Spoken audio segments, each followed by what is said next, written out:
12 अप्रैल से 3 जून के बीच दिल्ली एनसीआर के लोगों ने 10 बार भूकंप के छोटे छोटे झटके महसूस किए। लेकिन क्या ये भूकंप के झटके बड़े भूकंप के संकेत हैं या फिर इन्होंने कोई बड़ी मुसीबत टाल दी है? आज हम बात करने वाले हैं भूकंप की। नमस्कार, मैं हूं आपके साथ श्रेया बहुगुणा और आप देख रहे हैं न्यूज तक। आज जिस दिन मैं आपके लिए खबर पढ़ रही हूं, यानी कि 5 जून के दिन, आज सुबह भी झारखंड के जमशेदपुर में 4.7 तीव्रता का भूकंप दर्ज किया गया और ठीक उसी समय पर कर्नाटक के हम्पी में भी 4.0 तीव्रता का भूकंप आया। पूरी दुनिया इस वक्त कोरोना काल से जूझ रही है, तो वहीं तूफान और भूकंप की वजह से लोग और डर गए हैं। लेकिन हमारा उद्देश्य आपको डराना नहीं बल्कि सचेत करना है।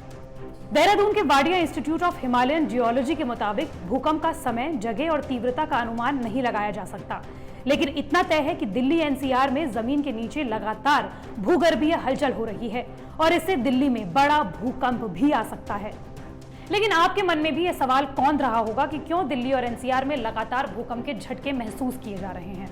दरअसल दिल्ली भूकंप के लिहाज से संवेदनशील इलाका है। एनसीआर का इलाका तकरीबन 573 वर्ग मील में फैला हुआ है, जहां करोड़ों लोग रहते हैं। विशेषज्ञों की माने तो भूकंप दिल्ली और एनसीआर में तबाही ला सकता है, क्योंकि यह सीस्मिक जोन 4 में आता है।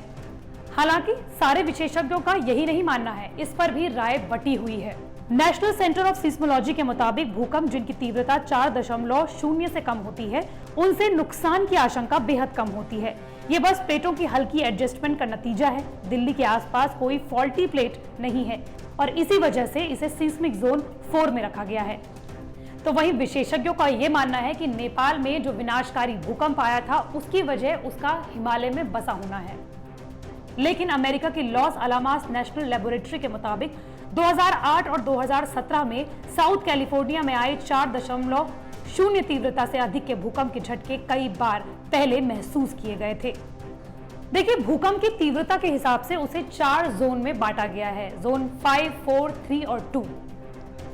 जोन 5 जहां रिक्टर स्केल पर 8 से 9 तीव्रता के भूकंप आ सकते हैं।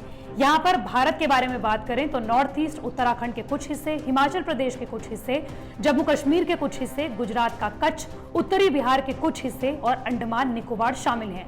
वहीं जोन 4 के बारे में बात करें तो रिक्टर स्केल पर यहाँ पर 7 से 8 तीव्रता के भूकंप आ सकते हैं। इसमें दिल्ली, एनसीआर, उत्तराखंड के कुछ हिस्से, हिमाचल के कुछ हिस्से, जम्मू कश्मीर के कुछ हिस्से, बिहार, उत्तर प्रदेश के कुछ हिस्से, महाराष्ट्र, राजस्थान और सिक्किम के कुछ हिस्से शामिल हैं। जोन 3 में रिक्टर स्केल पर आते हैं 7 से 8 तीव्रता वाले भूकंप। जोन 3 में उन इलाकों को रखा गया है जहां पर रिक्टर स्केल से 6 से 7 तीव्रता के भूकंप आ सकते हैं। इनमें शामिल है केरल, गोवा, लक्षद्वीप, महाराष्ट्र, उत्तर प्रदेश के कुछ हिस्से, पश्चिम बंगाल के कुछ हिस्से, Gujarat, Madhya Pradesh. Zone 2 Richter scale पर जहां आ सकते हैं 6 से कम तीव्रता के भूकंप। इसमें शामिल है बिहार के कुछ हिस्से, छत्तीसगढ़, झारखंड, तमिलनाडु और आंध्र प्रदेश। जोन 2 में रिस्क सबसे कम होता है। भूकंप पर आईआईटी रुड़की के भूकंप विभाग के प्रमुख और प्रोफेसर पंकज अग्रवाल भी कुछ कह रहे हैं। आइए आपको सुनाते हैं। डिफरेंट पार्ट में ऐसी घटनाएं हुई हैं। अभी तक ऐसे माइनर अर्थक्वेक को ना तो हम लैब में और ना ही किसी हम साइंटिफिक इक्विपमेंट के द्वारा प्रेडिक्ट कर सकते हैं। दिल्ली जोन 4 में आता है, यानी कि यहाँ पर 7 से 8 तीव्रता का भूकंप आ सकता है।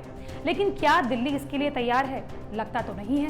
बिल्डर BIS यानी कि ब्यूरो ऑफ इंडियन स्टैंडर्ड के मानकों के हिसाब से घर दिल्ली में अब भी नहीं बना रहे हैं। ऐसे में दिल्ली मौत के ढेर पर खड़ी है। सघन कॉलोनियां, खराब तरीके से बिल्डिंग का ढांचा दिल्ली में तबाही तक ला सकता है। बारिश या कभी पुराने हो चुके निर्माण की वजह से वैसे ही यहाँ घर गिर जाते हैं। क्या ऐसे में आपको लगता है कि ये मकान भूकंप का एक भी तीव्र झटका महसूस कर सकते हैं? राजधानी में 2/3 आबादी अवैध रूप से बने कच्चे मकानों में रह रही है।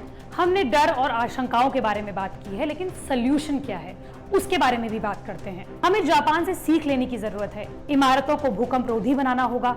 आपदा प्रबंधन सिस्टम को भविष्य के लिए तैयार करना जरूरी है।